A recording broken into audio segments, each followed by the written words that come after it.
Aloha and welcome to Maui Pono Network's 2022 uh, invitations that we've been doing for right now. We have Tamara McKay with us, who's running for State Senate District 7. Tamara, welcome. Nice to have you with us. Thank you for having me. And Tamara, for our audience who doesn't know you, could you give a little bit about your background and why you feel you're qualified to run for this important state Senate seat for District 7? Sure. Thank you so much for having me. My name is Tamara McKay, but it's pronounced McKay because it's Scottish, but just McKay. So you spell it McKay. I'm married. I have a son. Both myself and my son are veterans. I am an Army veteran. Part of my childhood, my father moved us to the Big Island, where part of high school I went to Konawaina.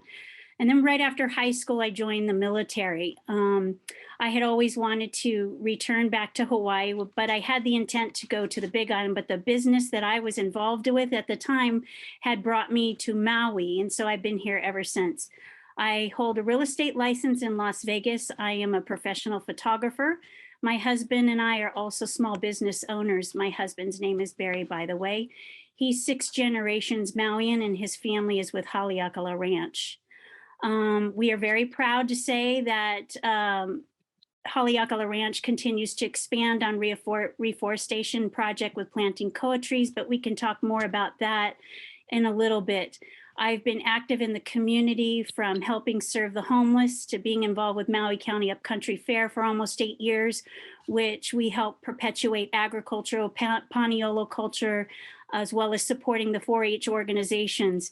And when I was chair, we were able to raise enough funds to give seniors from 4-H money to go towards their education. I am definitely solution oriented, and I think we need more people with common sense and critical thinking. Why I decided to run for office? Well, I know a lot of us feel the same way. I just got tired of seeing a lot of the bureaucracy, Hawaii being run into the ground. It's not what I experienced when I was a child, and why I decided to move back. I just got tired of people being pushed aside, and generations of family are being moved out of Hawaii. I've seen so many people that have been forced off of Maui that my husband has known since he was born, moved to Idaho, Las Vegas, Washington State. The cost of living and high unaffordable housing has driven them away.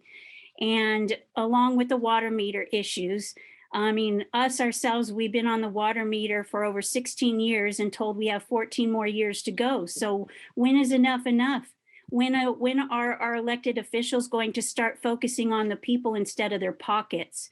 So that alone is one of the main reasons I didn't want to be an armchair quarterback. I felt that if there was a voice to be had and out there, it was going to be mine, and I don't have fear, and I definitely represent the voice of the people, because that's what we're supposed to be when we're elected officials. We're supposed to be servants to the people.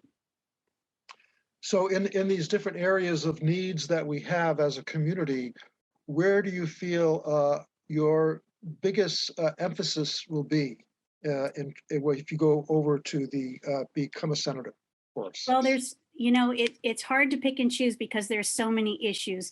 The number one, I try to ask around in my community, because that's what's important. Again, it's to be the voice of the people and what matters to the people. Of course, there's the water issues, and that came up on city council, and I did speak to that and gave testimony, and thank goodness it's going to be put on the ballot so that the people can vote, so that the water has an opportunity to get in the hands of the people rather than the corporate entities. So that's a really huge thing. However, we know that there's structure. So the water is an issue. It's a really huge issue. I think there can be a solution if we have the right people in place.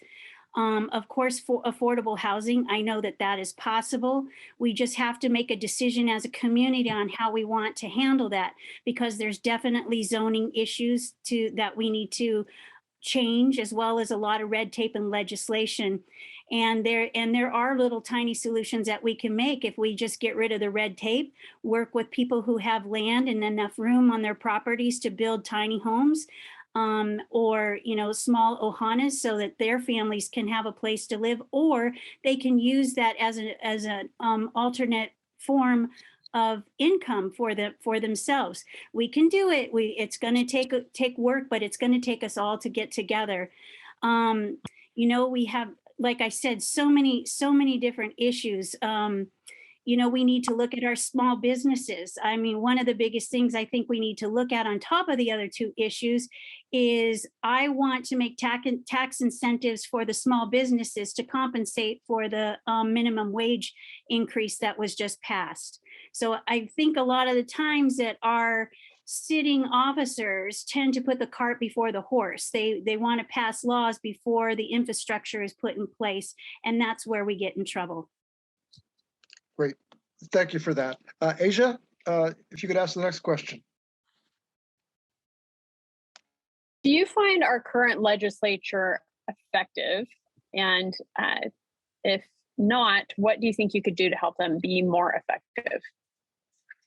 Well, I think our legislator is unbalanced, and I think that they need to reach out more to states that are doing things right. Effective, if they were effective, we wouldn't be in the situation that we're in right now. We have things that should have been focused on a long time ago. Again, affordable housing is one, homeless vets, healthcare.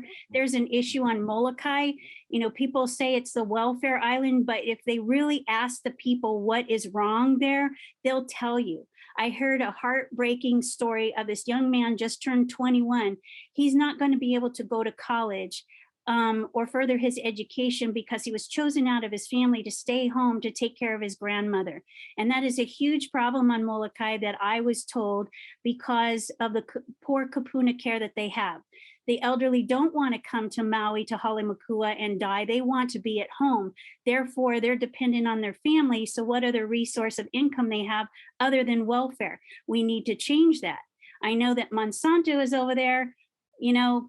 We all have our feelings about Monsanto, but I think there's huge opportunity on Molokai that we can bring over there. And I think we need to start looking at changing legislation to allow hemp to be a product that we bring into the state of Hawaii as a whole. We have such a huge opportunity for that. And there's so many uses for hemp. They just need to get over their fear of the 0.3% of THC that's in hemp.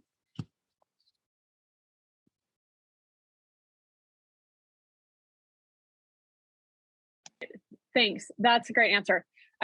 Where do you see yourself if elected? Where do you see what committees, Senate committees, you see yourself leading in the state? I was just looking at them, and there's so many. But the first things that I think are really important, since we have a relationship to agriculture and ranching, would be, of course, the agriculture. And I really think it's important to go and tackle that water issue. I know that a lot of the water systems need to be updated. We can look at drilling, and we need to really encourage catchment. And I don't know why we're not even looking at the possibility of desalinization. But like I had mentioned earlier, Haleakala Ranch is doing deforestation. We planted 56,000 koa trees. And when you plant trees, you're going to bring water. And so I think we need to start looking at those who know what they're talking about and go to the table instead of, it seems like really, I don't want to talk ill of anybody because I feel that they're doing the best that they can, but they just don't have the tools to make the correct decisions. Great answer. Thank you for that. Go ahead, Paul. Go ahead, Bruce. So, we are the most Democrat state in the union, perhaps. We've been that way a long time. And most people run as Democrats just because that's the only way you get in. And even to be a Republican in the state, which is so Democrat, how will you navigate the state level being a Republican and a minority in that way? And just all the backbiting, nepotism, and things that happen in the state level? Well, I can't say that I don't experience it now, as I am the Maui County GOP. So I do experience quite a bit of it, and I think that maybe it's building me up for this position. I don't know, but I think that everybody talks about a singular party and so forth. We need two parties in order to keep checks and balance, but we also need responsible people in office who know how to deal with each other and negotiate. We all have, if you think about it and sit at the table, we all have common issues.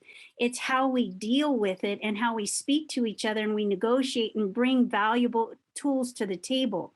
Like I said, I think frustration and well, the nepotism, I think we have to look at that. Of course we need internal audits and so forth like that.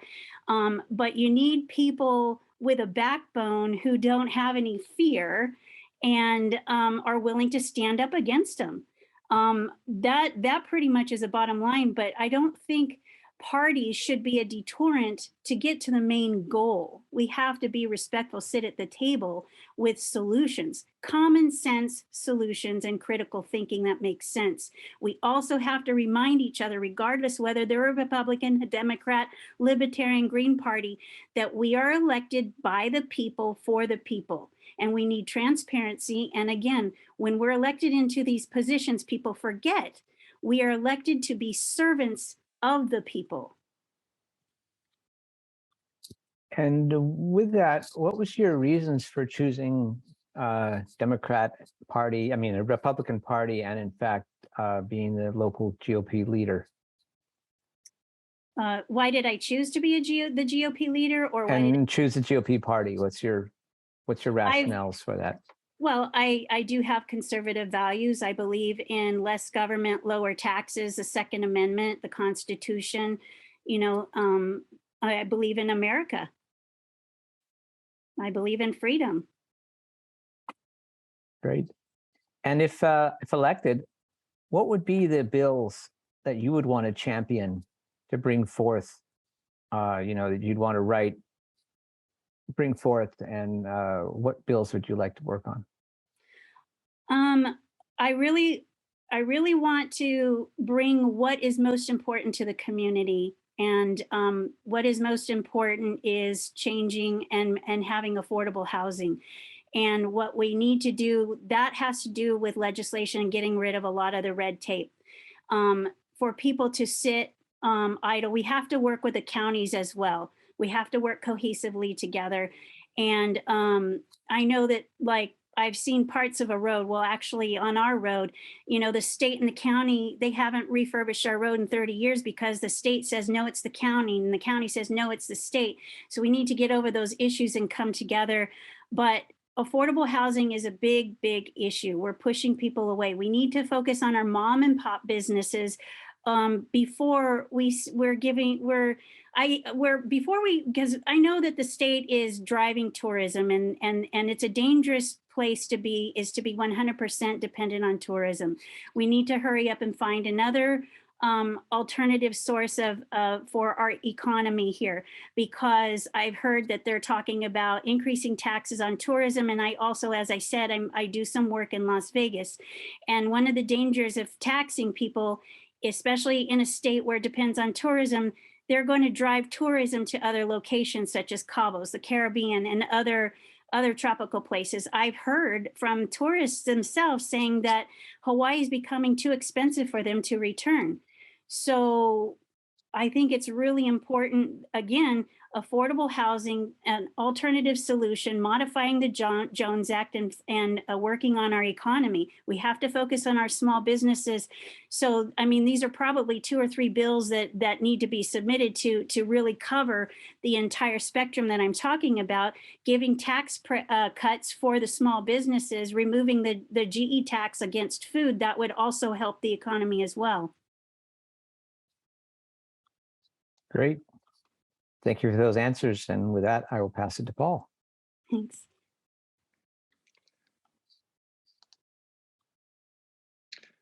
Great.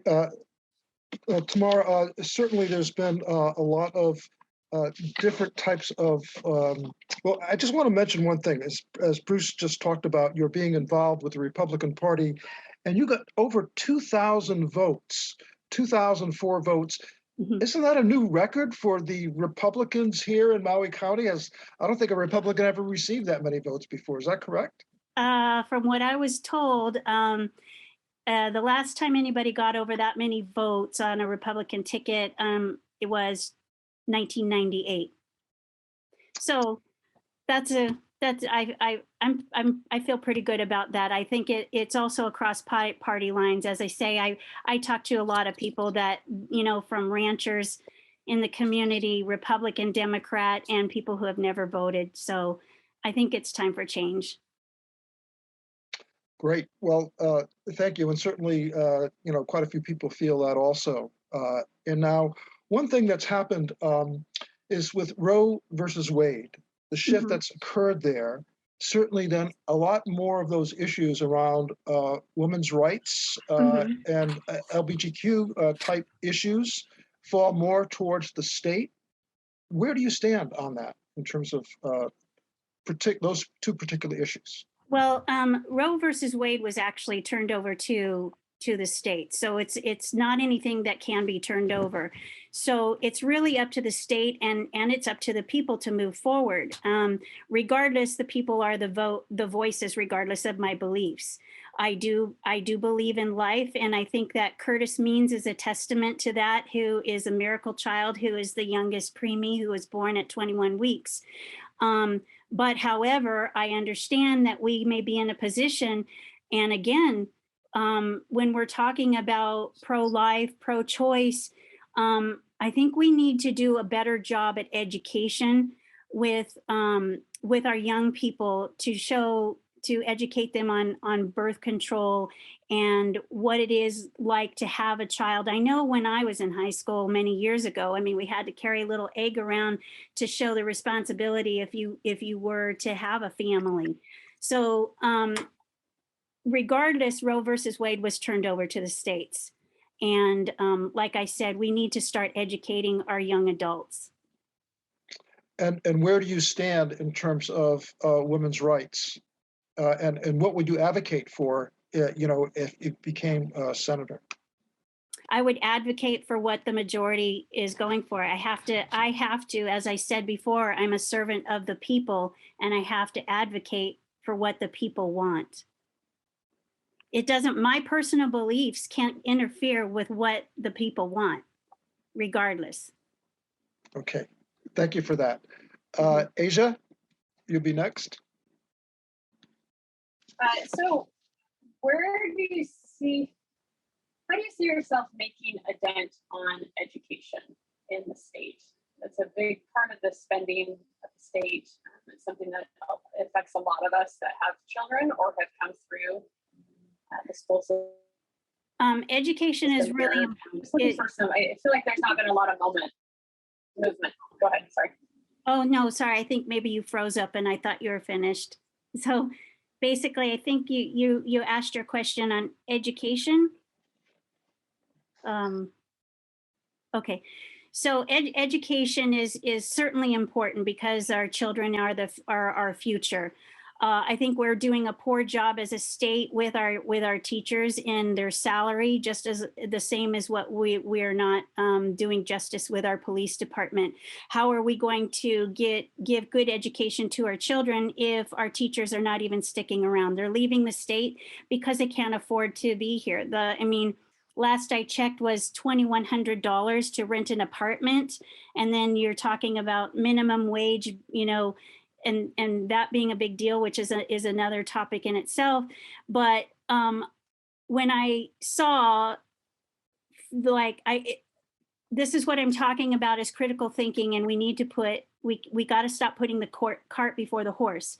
When I saw that over the $1 billion budget that the county had approved, and they listed on there $45 million for a Hawaii Cultural Center to cater to the tourism, when that $45 million could go to the increase in teacher salaries, or even drilling water wells, when a water wells apparently cost $1 million to drill a water well. So I think we need to be more responsible in how we're spending and take care of our people first before all of the pretty little toys and bells and whistles. And teachers should be number one in our expenditures. Thank you. It's a very well-rounded answer on that. The other question I have is, I mean, first of all, you've covered so much in your answers, so I'm kind of going through. How do I approach this? Okay, this is a question that I really was kind of out there, but what have you enjoyed the most about campaigning and about your campaign? What has really just brought you joy in this whole process? Wow, there's what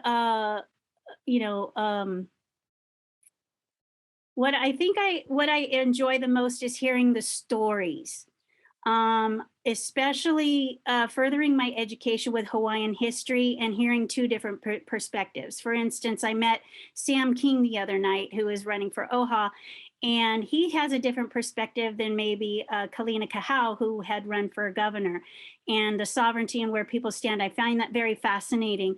And also going to Molokai. I hadn't spent as much on Molokai as I had, and I'm really impressed with some of the systems that they're setting up there. And I think that they need to be exposed more to share the knowledge that they have and offer more classes for people to learn the systems that they have over there. I was certainly impressed, and I ran a couple of the YouTube videos. I don't remember the fella's name, but he was teaching, some alternative ways on how to set up batteries and solar power on just a small system. I think there's just a lot of learning those types of things. I also got to hear a lot from this homeless man. His name is Ed, and he's in Kihei. And his concerns, he was a 39-year veteran, and hearing his stories and his concern and his total honesty. We need to do more listening, because these people can teach you so much in humanity and what truly is going on. We need to stop assuming and really get boots on the ground, get our hands dirty and listening. That the fella Ed, he really hit me just as like I said, that the kid who was 21 and how he felt no hope with his education, taking care of his grandmother. These are really important issues that we're ignoring, and people are just walking by and they're moving the homeless from side to side, so they're out of vision for the tourists. But really, all lives matter. And he is on the street. He said he's tried to talk to legislation. He's been trying to get his Social Security card. Nobody is listening to him, but he still tries to help his fellow homeless people with a local church. And he was really sad because there's a food distribution center there by what beach is that? Where the whale is in the skate park. I always get the beaches mixed up there. But anyways, they were distributing food there. And he said, Tamara, he goes, I'm going to be honest with you. They're moving where we can go get food further away, where a lot of us here in the homeless, we don't have cars and so forth. Understandably, we're homeless and so forth. He goes, but I'm going to be honest with you. I know they want to hide us from the tourism, but you know what's going to happen? And all these guys said it, the crime rate is going to go up because people are closer. They're going to rob for food. They're going to break into cars and so forth. And that's the reality when they don't help us. So really enlightening. So I have to say that has been really fulfilling to me. Thank you. Thanks for that. Go ahead, Bruce. So we have just gone through an incredible experience with the pandemic globally. Mm-hmm. We're still recovering economically and socially from that. Mm-hmm. How do you feel about creating a review board that would really look at what our successes and failures were in this and how to prepare better for future health events. Oh, absolutely. 100% we need a review board. We need qualified review board from all sides of the spectrum. And it was a huge opportunity. And I know you were part of organizing that huge event when Dr. Malone came out. And we need great minds like that with Dr. Malone, Dr. Urso, that we have alternative methods of therapeutics and so forth. We need to hear from all aspects. It's not just one pony show ride, you know what I mean? And we can't be dictated. We need to have choice. I had spoken actually at that event with Dr. Urso and Dr. Malone because my father suddenly came with a tumor, and I was talking to him because my father was talked into getting the vaccine, and I was so worried about it. And they said that the tumor very well have been aggravated because of taking that vaccine. And then my father passed away 4 weeks later. And so if we could have tended to him, or Dr. Armstrong, Dr. Urso, or Malone could have gotten to him, because I know Dr. Urso said that there was something that could flush through the system, I think that could have helped. So maybe not all treatments are for everybody, but we need to have choices and decide what's best for us. And with that being said, also, I think it's important that we look at limiting the emergency powers of the governor as well. Thank you. And how I know in England have recently giving people up to $150,000 for people who've suffered injury and their families. How do you feel about that being instituted here in America, and about the lack of liability right now that the pharmaceutical companies have, and lack of initiative that our state and federal governments are taking for those who have experienced injury? I think $150,000 isn't enough. When you are being forced to take an injection that has not been fully cleared by the FDA is extremely disturbing. If they're not willing to take the responsibilities of what happens as a repercussion of taking the vaccines, you have to question that. You really have to. You know, if it's such a foolproof thing, you know, you believe in something, then you back it up. That's pretty much the bottom line. Of course, they should be held accountable. We're not guinea pigs. Thank you. And with that, I pass it to Paul. Great. I have a question about what's happening to our coral reefs and our local beaches. We have an excessive amount of cesspool discharge that's happening. These nutrients are creating problems. I mean, I can smell it in Kihei. Certainly, we also have the injection well issue that has been affecting our coral reefs. And what would you do on a state level to support this shift to help and support our environment, our beaches, and our well-being? Well, I know that there's some issues with the beaches and also with the marinas and so forth. I think we might have to look into the what are they called, the wave walls. I can't remember the right term for it. But there definitely needs to be some redistribution of some sand to help replenish the coastal lines as well. I know that the injection wells is a huge issue, just like Red Hill on Oahu. These are emergency things that we need to address immediately. And again, that's going to take collective efforts of legislation to get in there and work with the environmentalists to find a solution. I'm not an environmentalist, but I know that there is something absolutely wrong, and that's where we need to take responsibility and listen to the authorities and the experts in this area. And we have to do something. I mean, we can't. It's part of the ecosystem. It's part of Hawaii, and we have to be responsible for the environment that we live in. So you would be willing to help even develop legislation to address that issue then? Well, the I state think level? I think it's a must, don't you? That's why I'm asking. You know? Great. Okay, we'll have Asia ask the next question. What do you see as your first just action in office? So if you were elected, what would you just want to get your hands dirty doing right away? As I mentioned before, it's, the affordable housing and tax incentives for small businesses, probably submission to remove the GE tax. Definitely, I mean, those are really, really quick things because we need to counterbalance the minimum wage that was passed. We need to, you know, maybe some businesses can handle it, but the small mom and pops, those are like the heart and soul of Hawaii is the small mom and pops. People don't come to Hawaii to see McDonald's, Chick-fil-A and all that. They want the authenticity of Hawaii, and we need to support that. And we need to support agriculture. We need to get on agriculture. I really want to look more into the bill that detours you have to be 21 or over if you want to buy any hemp products in Hawaii. I mean, I think that's kind of crazy. I think hemp is a huge opportunity and we need to really exploit that. I mean, I was reading a list so far. I heard there was 500 things you can do with hemp, and I was just looking at 50 things you can do with hemp, from cooking to, food, clothing, fuel. And it grows within 6 to 8 months. So it's a really good turnover product.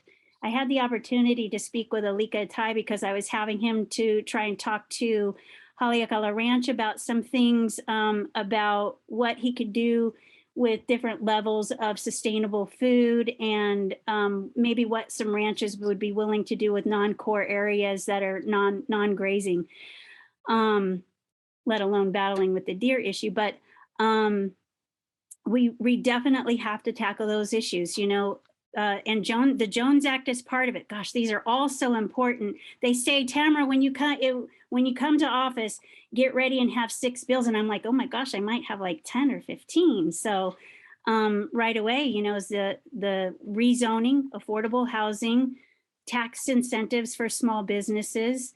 And one of the things that we haven't even talked on is the missing children. We have to focus on missing children and get a task force going there. When we have 600 people missing and not one person has been convicted, there's a problem. Love that answer. Thank you. That's a great answer. You do keep bringing up the Jones Act, and Yes. I know when I was campaigning, I did a lot of research into that and was able to interview people on both sides. Could you just give a short kind of overview on why you feel so strongly about the Jones Act and why you think that should be something we address immediately? Because of the way that they do, what people don't understand is the imports and how we're limited. So like a boat won't be able to stop in Hawaii if it's a short suck. They have to go to another port before they can come here. And that is part of the increase of our goods. We need to be less dependent on exports. On imports. We need to work on becoming a viable export. I had a conversation with another candidate who is running, and they had mentioned Bezos and buying up farmland and so forth. And I go, why would you do that? Oh, it would be good for Hawaii. I'm like, no, it wouldn't be. He's got so much money. Tell him if he wants to do something for Maui, tell him to invest a couple $1 million. It's not going to hurt his bank account, and help us refurbish the Pu'unene mill, turn it into a made in Hawaii exporting housing, an exporting distribution center. And if we modify the Jones Act, that would greatly help our economy and generate, not only sustainability, but entrepreneurship, small businesses. There's huge opportunity there if we can modify the Jones Act and become a viable exporter again. Thank you for that. Go ahead, Paul. Go ahead, Bruce. Bruce? Why do I keep doing that? Sorry. Yeah. Question. How would you, as a state legislator, deal with our housing crisis here, the lack of affordability for our local people to buy houses, or for people to even get in to begin with? how would you, as a state legislature, work on solving that problem? Well, I think that there is huge opportunity, like with tiny house communities, not only just tiny houses, but I know Elon Musk has a company he's invested called Boxed, I think it is. And they're like fold up units and they're pretty good size and they're about $10,000 a unit. I know the average cost of a tiny house can be $70,000 to $80,000. So if we can get these structures like that, that would be great. I know IMDU, I say the name wrong, is also alternative building supplies. I hear a lot of how wood is expensive now, but there are alternative building supplies that we need to resource and look at. Is something I've been talking to Paul Morgan about, that he has an affiliation with that company that we can definitely benefit from to help keep costs down. We're going to be doing a press conference in pretty soon in regards to a proposal that I think is going to be really exciting about help solving the Affordable House Act, and part of the solution is already in law right now. I think that, you know, with Section 8 Section 8 low income housing loans has something to do with it. The part of the problem is, you know, we need to determine, do we need more houses or are we building more houses for our growing population? Another avenue is to cut the red tape so that property owners can build more ohanas on their property for their family, or to use those ohanas as rental income so that we can open the market as well. And they're also generating income for themselves. Rezoning is a huge problem as well. So there's a few different things that we can do, like I said before, to just pit away, and it's possible we can do it. Like I said, we just have to work together. And another big issue, of course, is our sustainability and our, you know, lack of farmland available to our local farmers. Mm-hmm. And even the lack of local farmers, since all of our land is corporate owned and other land is so expensive. How would you see a solution as a state legislator to create sustainability and create lands for farmers? Well, we need to give tax breaks and and the state needs to help supply, you know, things to help with it. I'm still kind of baffled at where they put the money. Rather than, you know, dog parks and speed bumps, why aren't we putting money into community gardens and teaching people how to be sustainable at their own homes? We have such great climate over the entire state. And again, that's why I'm talking about the hemp and why aren't we planting more sustainable fruits, you know, breadfruit, mango, bananas, and so forth. And why are we importing papayas and avocados from other countries where it's something that we can be doing and exporting as well? Again, it's cutting a lot of that red tape. You know, some of the things like the access deer, which we haven't touched on very much, is really hurting a lot of the farmers. And we need to address that. But if the state was willing to contribute even more money, and I had talked to Ranch earlier today, there is some money there to help with taller fencing so that they could better corral the deer. And maybe because it was the state that actually brought the deer in, there is a partial solution that can be done, but the state doesn't want to get involved with that, and that's aerial eradication. But they could help with the tall fencing and so forth. That will cut down on the deer, which is grazing on cow pastures and prime grazing area for the cattle. So again, we have to look on education, the state being involved, giving tax breaks and protecting the farmers.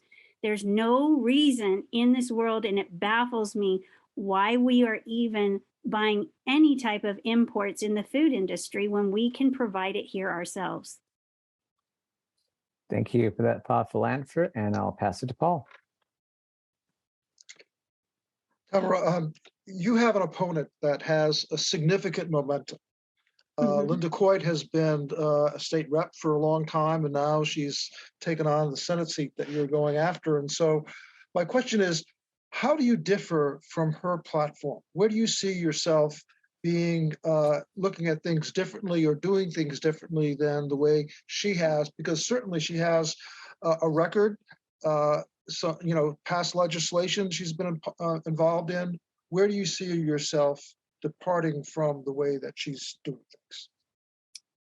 Well, I looked at some of her legislation that she has submitted, and a lot has not been passed. A couple of her pieces of legislation,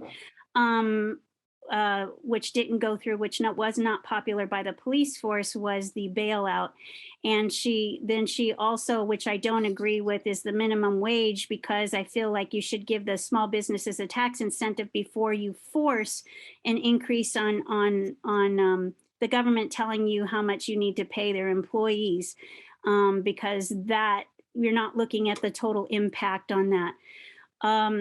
The difference between me and Lynn DeCoit is I believe in the, I'm not, I don't want this to come out wrong either, because I don't want to speak for her, but I truly believe in being transparent in the voice of the people. I do not support GMO. I am for organic food growing and sustainability. I believe in you can tell if you look at who is contributing to each other's campaign. I think that speaks for itself. I think that she is well known in the community, and she is liked. She has been here. She's got a good family and so forth.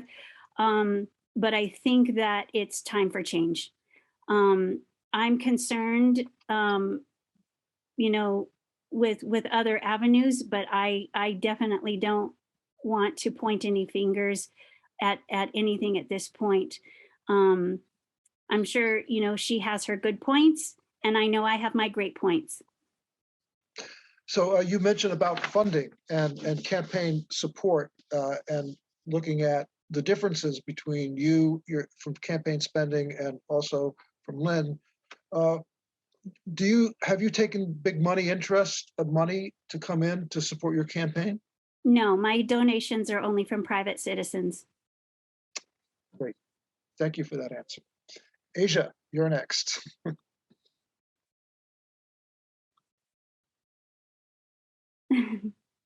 Sorry, I'm here. So how it's easy to say, yeah, I'm going to not take money during my campaign, and I'm not going to do that. But how do you maintain this honesty and transparency that you talk so highly of? What do you foresee being some own checks and balances you're going to put on yourself as an elected official? It's just who I am.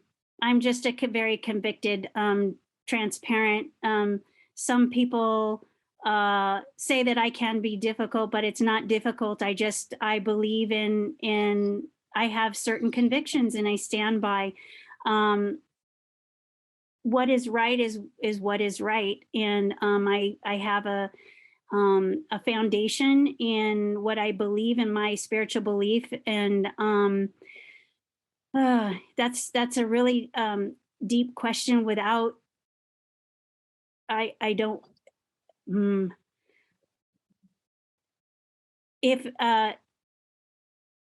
If somebody came to me that said, Tamara, I'm going to give you $30,000 so that you can win your campaign, and it was something against what I believe in, because I don't want to name the companies, because God knows I don't need them coming after me, that's for sure. But I would turn away their funding, because my credibility is more important to me, and my relationship with the people is more important to me, because that's why I'm running. That's why I'm running. Enough is enough, really. Okay, just to give you some more kind of out there questions. Yeah, no. And really, just because you've covered so much ground, I've been really impressed with your answers. But where would you like to see Maui in 10 years? So under your leadership, where do you think we could get to in 10 years that we're not now? Oh my goodness. If I could wave a magic wand and have it, I would just love to see Hawaii as I remember it, and try not to get choked up. When I was growing up, when my dad took me to Hawaii, because those are the memories that brought me back. There wasn't I mean, there wasn't huge big box. There was the biggest chain store that was on Big Island was Long's Drugs and I think Ace Hardware. And so after school, him picking us up and we would go to the mom and pops, and a lot of the mom and pops were in historical buildings or they were in coffee shacks, and I would get my pineapple knee high. We would go to the beach. Every Friday was Aloha Friday parties, and every month there was a full moon party, and there was musicians that came all over from the Big Island to play. And Hawaii was Hawaii. There was a lot of aloha. And even coming over here, you know, down in Kihei, you know, the koa trees and getting stuck in your foot by the koa branches. So, you know, those memories of Hawaii being Hawaii. The culture is magical. We just need to bring Hawaii back. I didn't come back here for, you know, the tourism or McDonald's or, you know, big corp. I came back here for, you know, the magical beaches, the like I said, the Hawaii, the water, the swimming, and the lifestyle. So I would love to see that come back, and I'd love, you know, so many people, and you used to know everybody's name, no matter where you went. You knew everybody. You didn't have to worry about locking your doors. The whole island looked after each other, and now it's just we have a methamphetamine problem. We have people just coming here and they're exploiting and pushing generations of families away. And when you go to Las Vegas, there's like there's a community of 50,000 people in Las Vegas. And when you go there and you experience more aloha there than you do here, there's something wrong with that picture. So if I could have a magic wand, that is what I would be, is what I remember. Thank you. Great answer. That was a great answer. Go ahead, Bruce.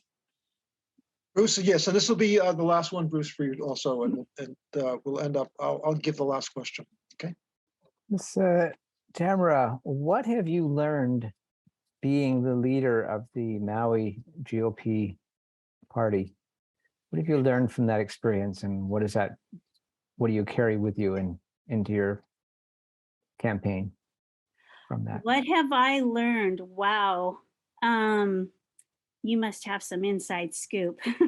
What have I learned? I have learned that, well, I'm wondering what other people have learned from me is that I don't take no for an answer.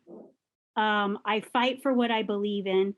We took the GOP to having a position in Hawaii. We raised money. We raised, I think, a total of over $35,000. We were able to give a lot of money and donations to the candidates for their campaigns. We got our own bank account. We redid our bylaws. So what I took from that, I think it really toughened me up to really realize how interesting, I guess is a word, that politics can be. That's for sure. I think it was a good stepping stone on what could be. Where do you hope to take it in the future? The GOP or? Yes, the GOP. Well, I'm hoping that it won't be my future and I'll be in the Senate seat. And what are you doing as far as a viability of your campaign? What are you're going door to door? How are you engaging the community and getting the support of your constituents? Well, we're gathering together. We're doing a slate run with banners. We are doing the door to door. We working with the Advantage app. We're holding meet and greets in neighborhoods. And really the most important is the face-to-faces in the community and schools, clients, referrals, emails, calling. But the biggest thing is just getting out there in the community, and not for me, it's not most about selling me. It's about listening to what people want, because that's what they feel like they're not getting. People do not feel like they matter or they're being heard. So I need to know what's on their hearts, what they want to see. happen. Fantastic. And with that, I'll pass it to Paul to close it out. Well, Tamara, I just have one last question. And basically, we covered so much. And I'm just wondering if there's anything that you feel that our viewers should know, those who are listening on different modalities that we're putting this interview out. Is there anything that we missed that you would like these listeners to know about you? I am a fighter. I am a listener. I am transparent. And when I get in office, I definitely am going to encourage for more town halls. That's what we need. We need to really come together as people, regardless of your political preference. We have a same goal, which is unity, freedom, sustainability, affordable housing. We all want that. We all want Hawaii to be Hawaii again. We also need to address, that the Hawaiian community needs to be heard. They feel that they were mistreated, and we need to come together at the table and really address those issues so that we can stop fighting and work these issues out. I really think that it's time for change. A lot of people are not happy with what's going on. We've been 60 years of the same thing. And it's not going to change if you continue to vote the same way. So take a chance, vote differently, vote for someone who cares, who's strong, who's not afraid. Vote for me, Tamara McKay. You can go to votetamaramckay.com. And please feel free to contact me anytime. Let's do a meet and greet. Let's talk at the park, whatever. I am open to hear everyone. Great. Tamara, thank you so much for this interview. And again, Tamara's running for our state Senate District 7. So, and also for those of you who are listening on Facebook Live or on Akaku, you can get a lot more of our interviews at mauipononetwork.org under the candidate tab. And again, please make your vote intelligent and informed by really getting to know the candidates. We really greatly appreciate, yes, we had a very low turnout for the primary at 34.8% of those who received the ballots.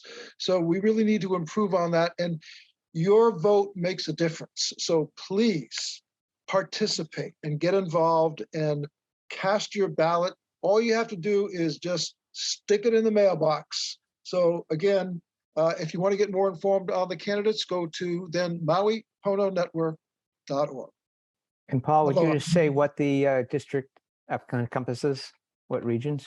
Or Tamara? Yeah, Tamara, why don't you just talk about the areas exactly, because it's pretty broad. It is. It's East Maui, Upcountry, Hana, Molokai, Lanai, and the ever-populated Kaho'olawe. Okay, there you go. Thank you, Tamara. Appreciate it. Thank you Aloha. guys so much. Aloha. Okay. Aloha. Aloha.